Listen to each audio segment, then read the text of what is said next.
Today, we're going to be talking about an extraordinarily powerful law of the universe that can help you create success in all areas of your life.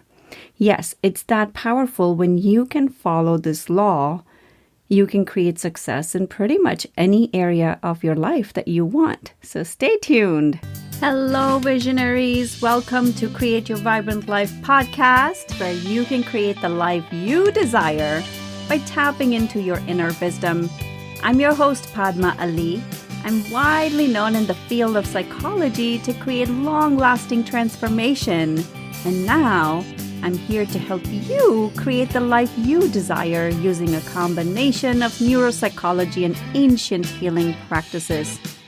This podcast is for you, evolved, overachieving leader who's ready to unlock your highest potential.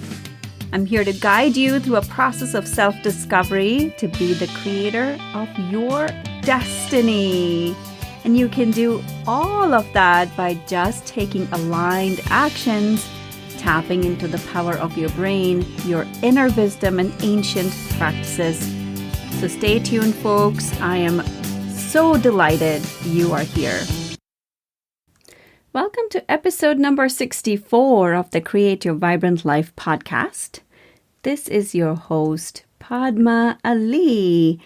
Welcome, friends. I know we've had a lot of guest episodes, and I love doing guest episodes, but I also miss just talking to you guys. And today's episode is one of my favorite topics.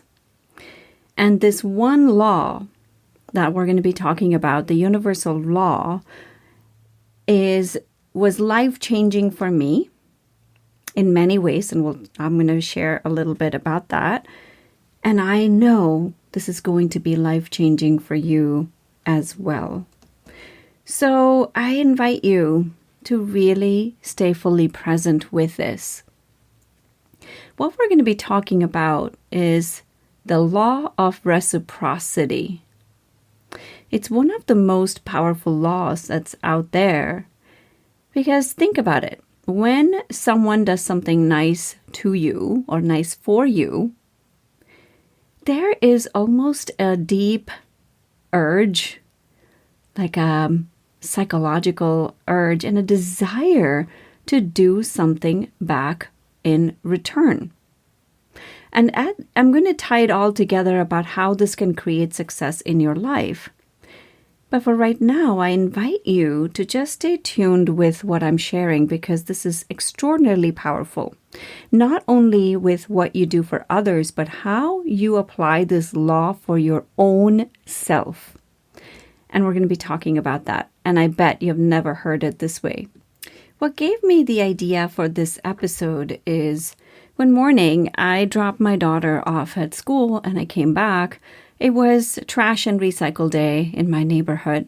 Our trash bins were out. Our recycle bins were out.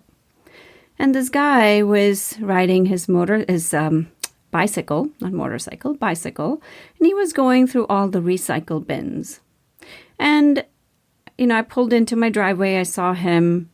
I said hi. And he started looking through my recycle bin. And he just, he was very friendly. He had a very nice energy to him. This is how I read people, with their energy. And I just went in and I just felt a desire to give him something. So I gave him a good amount of cash. I mean, not like a whole lot, but like a, good amount for someone who's living on the street. And he just looked at me he looked at me with so much gratitude. And the first thing he said was, "Hey, do you have grass or something in your backyard? I would love to mow your lawn." See, automatically, this person was practicing the law of reciprocity. He wanted to do something back for me. And it really struck something within me, which is what gave me the idea for this episode. In ancient Incan, there's a word called Ayni, A-Y-N-I. You can go look it up. I heard this word for the first time from my mentor, Jim. And it basically means the law of reciprocity, but it goes beyond that. The law of reciprocity is very powerful. And when you can apply this to all aspects of your life, you will see your life grow so much richer. And it's unbelievable. So when he offered to do something back, it was just such a beautiful exchange of energy between us. I obviously didn't want him to do any of that, and we don't have grass in my backyard, so I wasn't going to ask him to do anything anyways, but it was just more a gesture of giving. So and I've heard this concept, even though I knew was a new term for me, the law of reciprocity wasn't. I don't know if you've read this book, Give and Take. It is written by Adam Grant. And basically, in his book, the gist of the book is he divides up people into 3 groups: takers, givers, and matchers. He's very well known. If you don't know who Adam Grant is, go look him up. He's a psychologist. He's one of the top-rated professors in Wharton. And he's done a lot of research on this topic. So what he explains is that takers try to take as much as possible from others. Matchers kind of match evenly. They kind of trade evenly. And givers, he says, are the rare breed of people who contribute to others without expecting anything in return. And when you apply this to a work situation, a work environment, you can see how, if you have givers, your work productivity is going to increase tremendously. But unfortunately, or fortunately, or how, without adding any judgment, this world is made up mostly of takers or matchers at the most. There are very few givers. That's why he says it's a rare breed. See, takers generally are focused pretty much on themselves. And again, there's no judgment because people are who they are, right? And we learn from our experiences. If experiences in life have taught you that you have to only take care of yourself, otherwise you're going to be left behind, that's what you're going to do. And everybody's learning at their own pace. So this is not meant as a judgment, but this is meant more as how you can apply this to your own life in order to create expansion, not only for yourself, but for others. So for takers, and these are specific words written by Adam Grant. So he says, takers have a distinctive signature. They like to get more than they give. They tilt reciprocity in their own favor, putting their own interests ahead of others' needs. Now, we've all had takers in our lives, and many of us have probably been takers at some point as well. That's just human survival, right? I know I have. I can openly admit, and I'll tell you areas in my life where I have been a taker, and I have to consciously work on that. Now, givers. So let's talk about matchers now. So matchers, what they do is they're more fairness-based. They give, but there's they give. If someone does something for them, they'll match that. Right? They'll just try to do something to match that. Like that person on the street, right? Like that guy, you could say is a matcher. He's like saying, oh, you did something for me. I want to do something back for you. Now, givers, on the other hand, they give without expectation.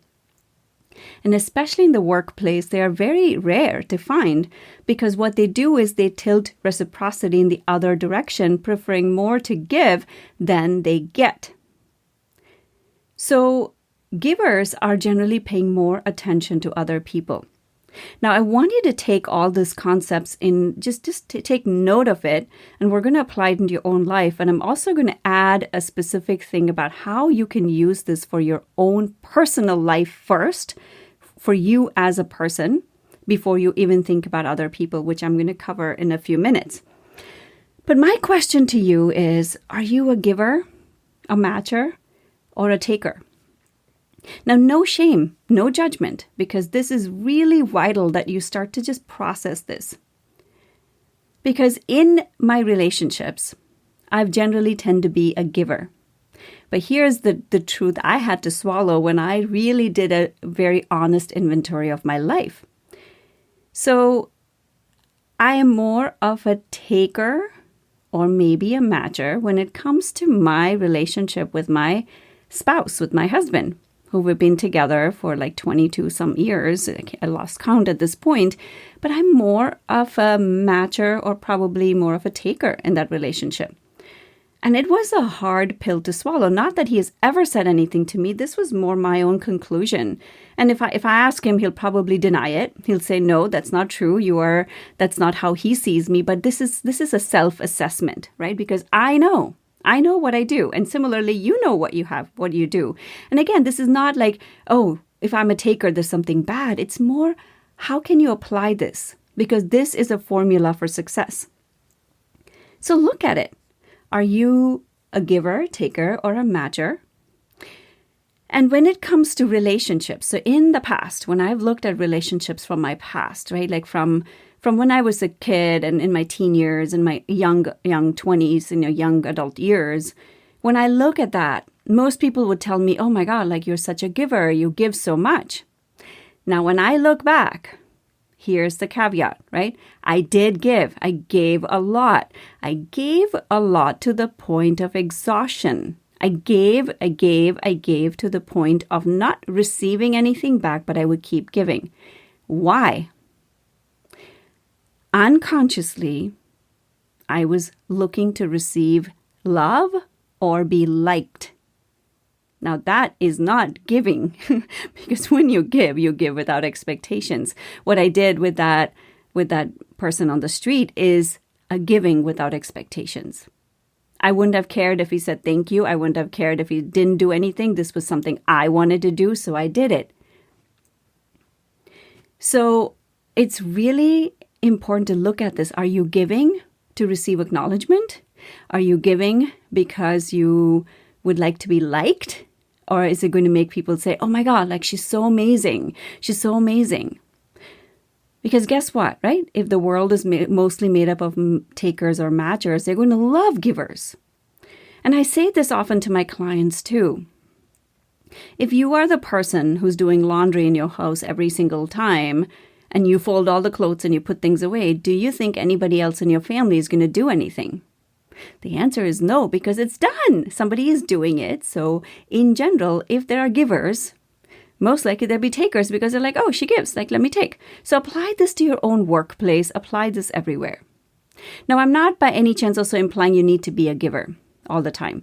But giving really makes, it will change your life. But here is where I'm going to bring it back to you first.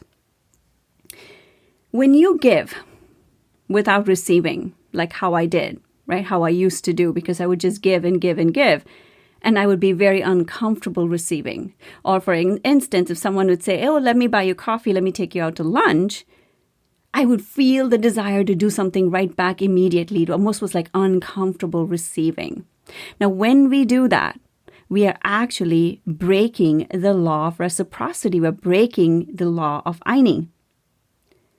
Because it is tilting the balance. You have to be open to receiving. You don't go in with the expectation of receiving, but you go in being open to receiving. I work with a shaman, and he says, you can't give what you don't have.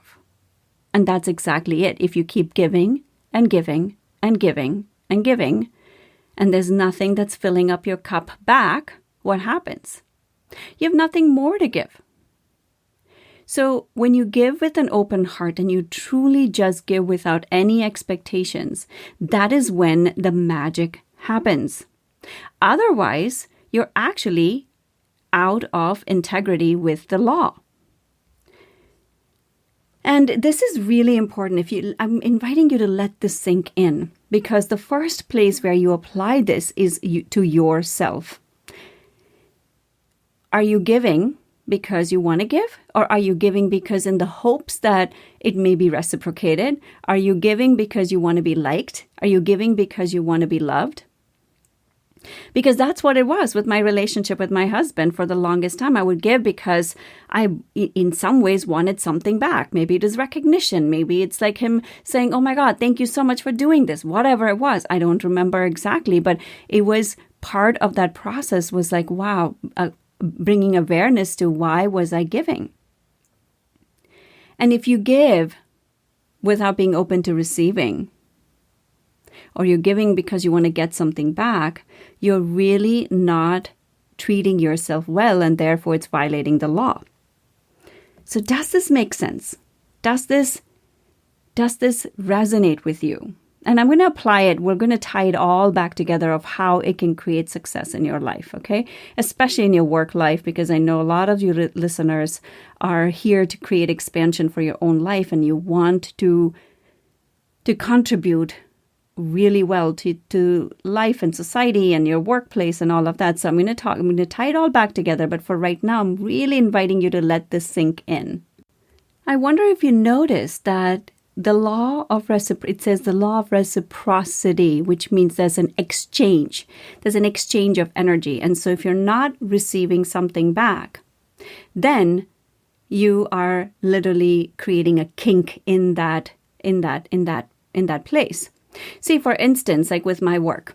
So let's take your work. I'll bring me back in a second because you're here for you, not for me. So in your work, you are providing value to your company or whatever you do, and you're receiving something back. And mostly it is money in exchange for your services, right? That is how the law of reciprocity works. And so when you give, and when you give with an open heart, and you really, really give, truly give, it is often compensated in ways that you may not even be aware of. It'll keep coming back to you. But it also is important that you don't just give and give and give at the expense of yourself. See, when I first started my work, many, many decades ago, I would be very reluctant to charge what I charge now. And it was because I love what I do. And I wanted to help a lot of people. And I always felt like, if I charge this money, then I'm going to rule out other people I can help. I want to really reach a lot of people.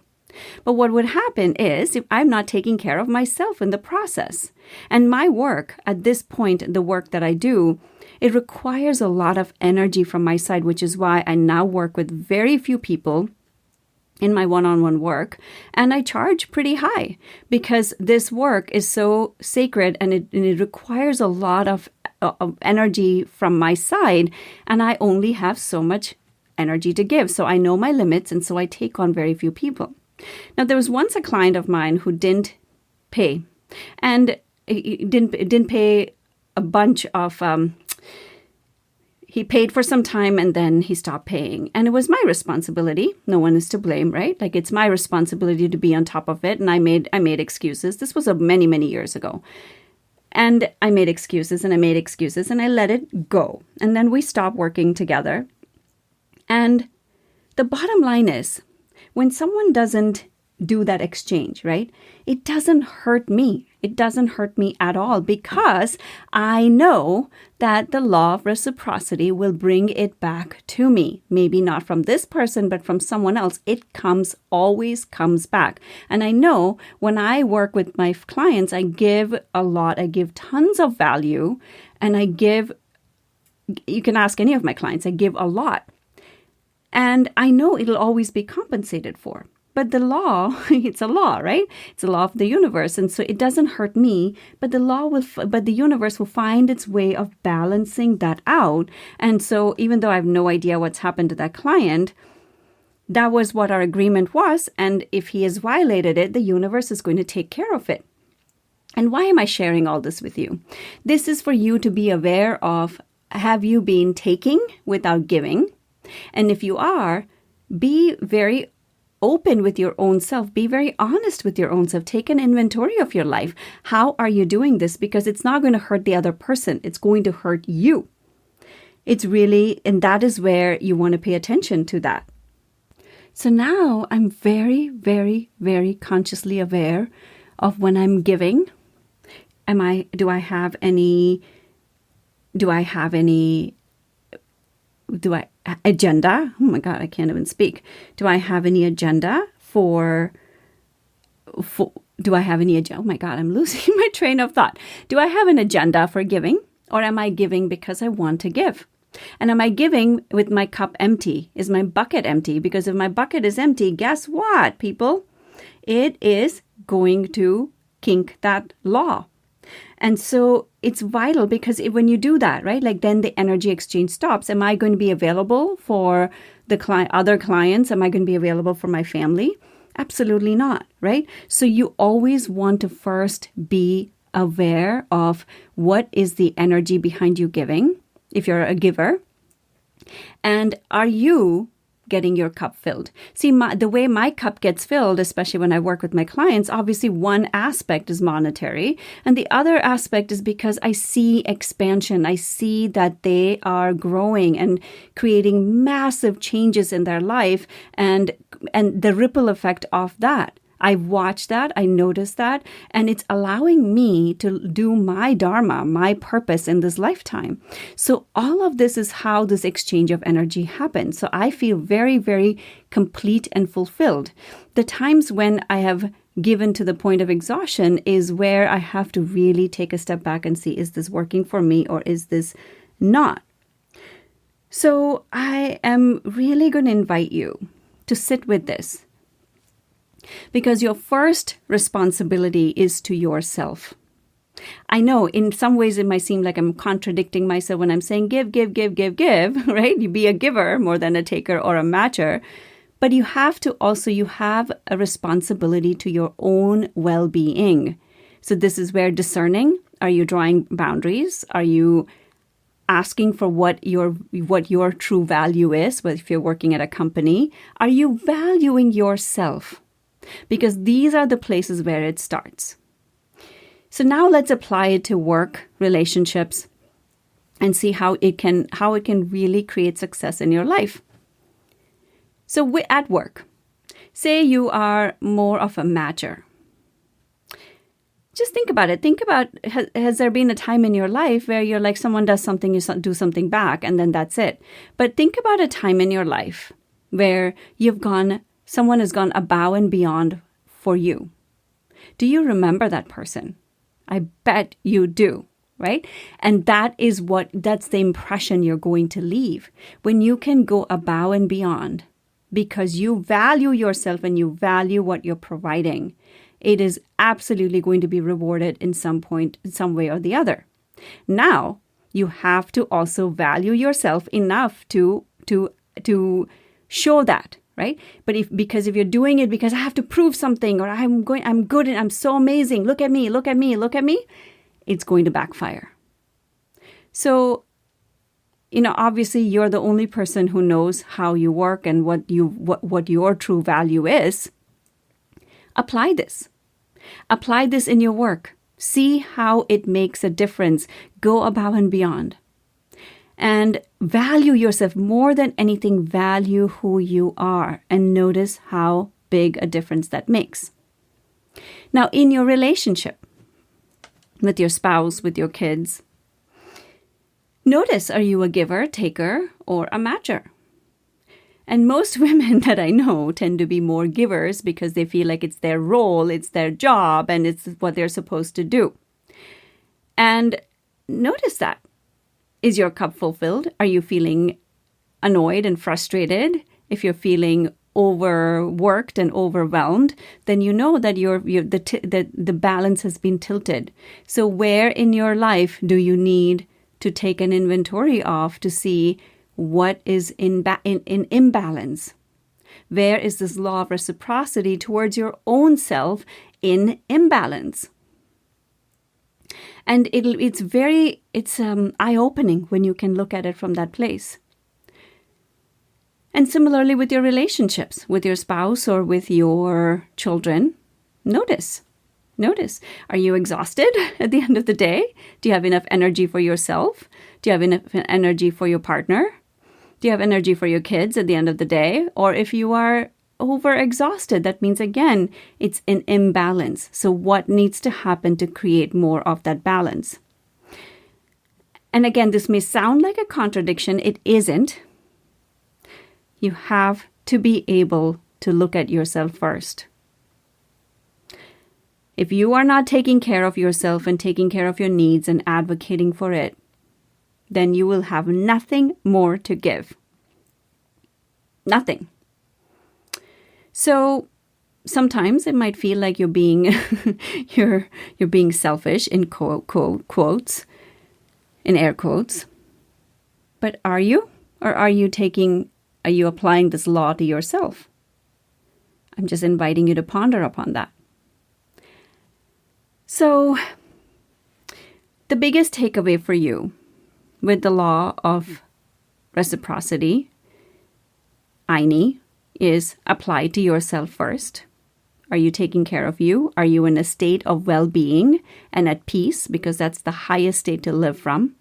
And then look at the rest of your life. Where in your life can you give more? Where can you go above and beyond without expectation? If you're expecting love back in return, which is often what most people tell me unconsciously they're doing, then it's not really reciprocal, is it? So I invite you to ponder upon that. And please tag me on social media, on Instagram specifically. That's where you'll find me hanging out. Share with me your takeaways from listening to this episode. I would love to hear. All right, my visionaries, I will see you in the next episode. Next episode, I have really something super fun, super amazing to share with you. And we will take it from there. Thank you so much for listening. I have a request for you. If you found value, chances are that your friends and family will too. So if you can leave a positive review on iTunes, it will help reach so many more people. And if you have any topics or questions you would like me to feature, please send them to support@padmaali.com. And lastly, please share your takeaways and breakthroughs with me on Instagram @Padma Ali. Thank you so much for tuning in.